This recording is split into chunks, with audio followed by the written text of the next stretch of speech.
Hello my viewers, welcome back to the channel. By the video title, you know what this video is about. You guys seen the stuff yesterday. You seen, of course, LeBron James and Team USA find a way to come back. They was down 14 points at one point in the game, come back and beat South Sudan.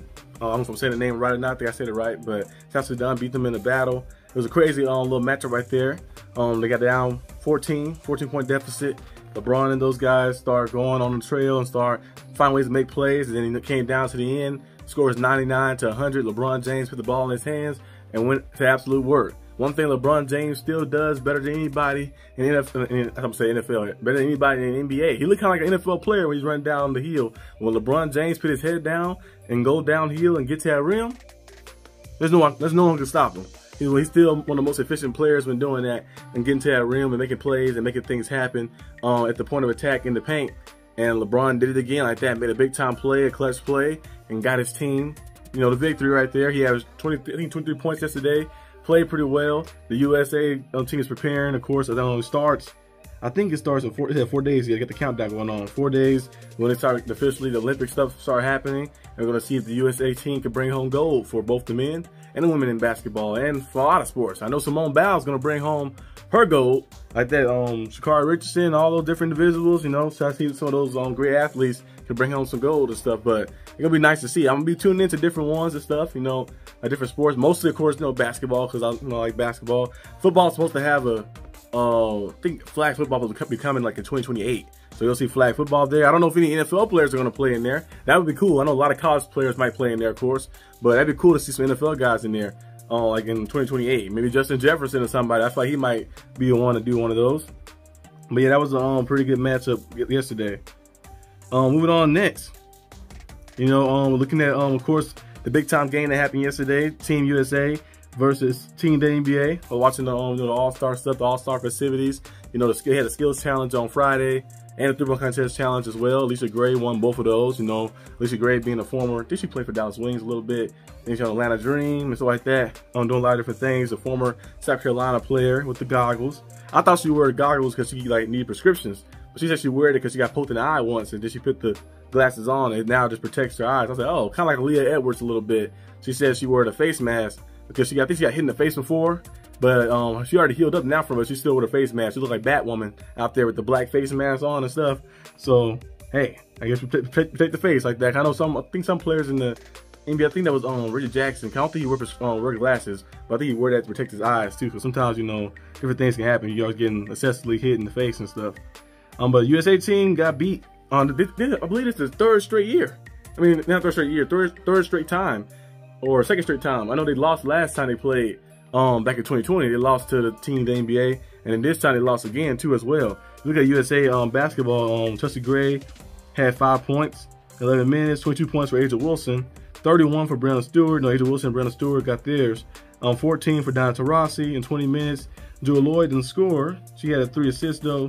Griner had 10 points, 7 rebounds, 9 points for Kelsey Plum, 5 points for Sabrina Ionescu. I almost said it wrong. Kalia Copper had 7 points. Melissa Thomas had 4 points. And Fisher Collar didn't score. She only played 3 minutes. Her ankle. The ankle still. They had her out there a little bit, maybe warming up a little bit. And Jackie Young played 16 minutes, but only got 2 points, 3 assists. The team, the NBA, was just relentless. They were playing very hard because, as you guys know, of course, it's an all-star game. You can have fun, but it's just not compete and be competitive. Because some of those players on that team, the NBA team, they make the cut for the USA team. So it's kind of like a little bone to pick. It's a chip on your shoulder a little bit. And one of those players being Enrique Gunwale, who's been on Dallas Wings for the past 5 years, right? I think she's like a 3 or 4 time All-Star. Very good player. Her play style. I always call her the faster version of Luka Doncic. If Luka Doncic can move fast, that's you get Enrique right there, and they play a very similar style. I think they both came to the league the same year as well too. It's like that. They both in Dallas too. I think now the Dallas Wings wasn't a team that was at first it was not corresponding with the Dallas Mavericks, because I think there was a team that's kind of like separately. And most teams, owners, they'll make the team like that. But they came from Tulsa. It was Tulsa Shock. They came to Dallas like in 14, 15-ish. They had Skylar Diggins and all those players like that. They already had Liz Cabbage and all those different individuals on their team. But then they, I think recently, I think it was last year, I remember they announced it. I went to one of the games. They were talking about Mark Cuban and Dallas Wings have some type of kind of merged together a little bit too. So now they're part with the Dallas Mavericks and kind of stuff like this happening a little bit. It was a different separate entity thing. But Jonquel Jones had 6 points, 7 rebounds. Nneka had 14 points. DeWanna Bonner had 5.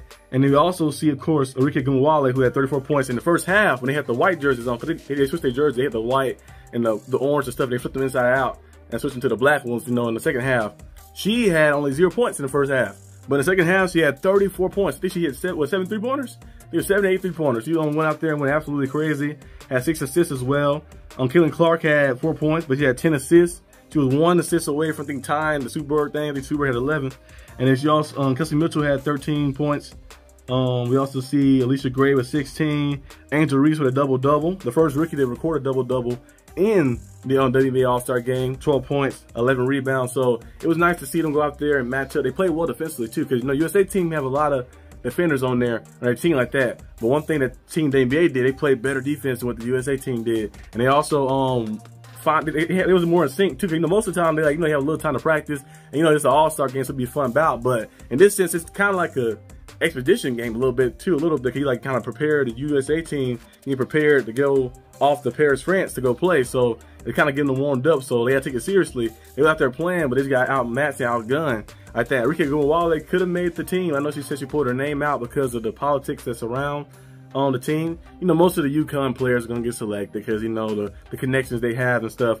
But I feel like Arike Ogunbowale could have made the team. You know, Caitlin Clark could have made the team. Angel Reese could have made the team as well. I feel like some of those players like that who have just been showing you their presence. Derrick Hamby, I believe she's on the 3v3 team like that they have on the Olympics too as well. But she could have made the team as well. So it's a lot of people who you like could have made the team, and also some All-Stars who was left off, like Kennedy Carter could have been an All-Star, absolutely balling. Skylar Diggins playing pretty solid too, could have been an All-Star too, maybe. So it's some things that happen. You know, it's a lot of scary spots. So we're gonna. Well, I think the Team WNBA was kind of coming in with a chip on their shoulder, looking to play like, hey, y'all make the wrong selections. Y'all should have picked some of us on this side to add to that team. But I think a lot of these players are going to be on, of course, the future teams, you know, because Donta Ross is going to be retired by then, and many other players are going to be like retired by then. I feel like this is going to be a turn of the leaf. I know the WNBA also have. They reported that they was getting offered $2.2 billion like that for a type of deal for 11 years, which is cool. But if I was them, I'd probably think of a shorter deal. Cause the longer term deal might be good. Like you see the big time money, but I feel like a shorter deal might be good.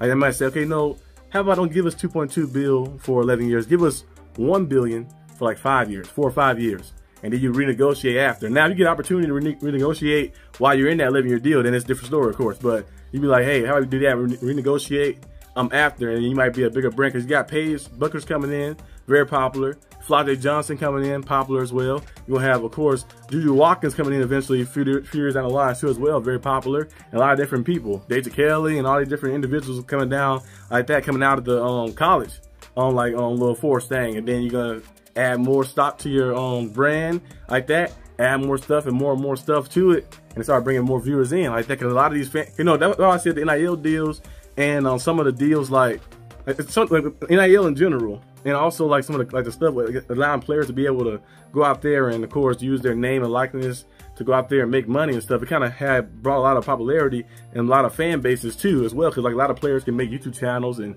do all type of things and commercials and stuff. So you're seeing a lot of commercials from players in college, a lot of different channels and different brands, signings and stuff. So they already have a lot of fame when they come in. Then a lot of their fan base say, you know what, I'm gonna watch their stuff when they get to this next level. So I feel like that's been more the theme the past few years. You're seeing a lot more popularity and stuff. So hey, they keep that up, keep it going, and you see some big time things happening.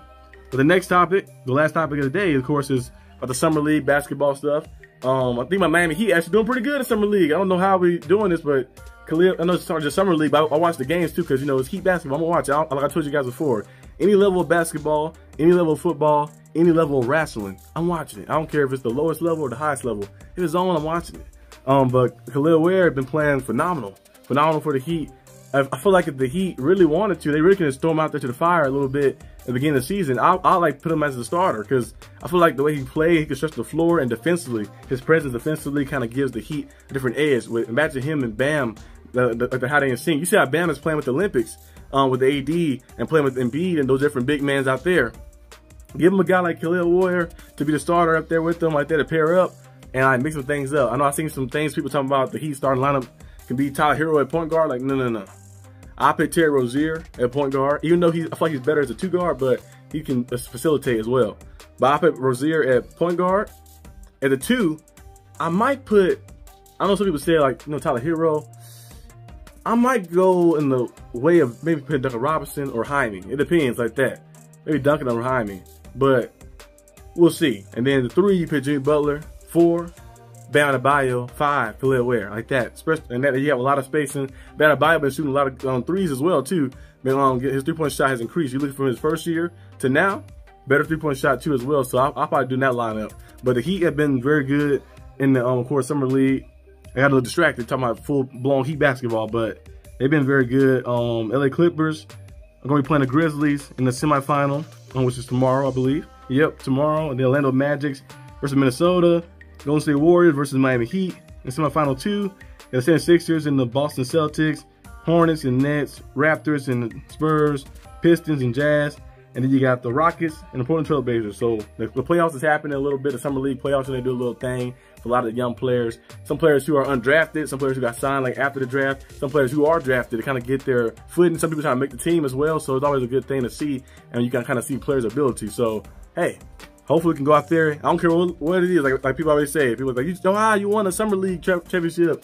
It's nothing. It means nothing. It might to them might mean nothing, but in every aspect, I don't care if it's practice game. I don't care if it's a scrimmage. I don't care if it's the Super Bowl. I don't care if it's the finals. I don't care what it is. Stanley Cup. It can be a practice cup. And we playing, we winning. I don't care what level it is. We playing, we winning. So hopefully he can go out there to find a way to win it. But yeah, I'm gonna be tuning into a lot of these games because a lot of these young players, well, I keep calling them young. They're probably older than me, but a lot of these players are looking very good, very good. Like the dude from the Rockets, I forgot his name, but he has that ball handle, kind of like one of those playmakers. You kind of see it too, like just raw talent like that. Like somebody work with them and go on the right path. I feel like the Heat, the Miami Heat, the Spurs. Who else? The Heat, Spurs. I'm gonna say put the Magic there a little bit too. The teams that are kind of like pretty good at developing some players like over the past few years. I see you said the way Magic's look now, how they kind of got that team, a lot of those young guys, and they got to the playoffs last year. I know they fell short in the playoffs. They lost in Game 7 in the first round, but I thought they building on to something in the future. But it's really all the news we got for the basketball stuff, and not really a lot of stuff. You know, most of the videos have been just, you know, just talking about the news stuff like that. Keep up with the news stuff because a lot of things are, you know, off and doing certain stuff. But football is coming back next week. I think next week Steelers started training camp. A lot of teams. Some teams already started training camp this week, but more and more teams are going to start next week. So we should see more things, more content, better content, you know, better cool stuff to actually like review and watch and stuff as well. I have some cool series coming too as well to the channel, this channel, and some other stuff too as well. You guys gotta stay tuned in and locked in. But yeah, I'll see you guys next time. Peace out.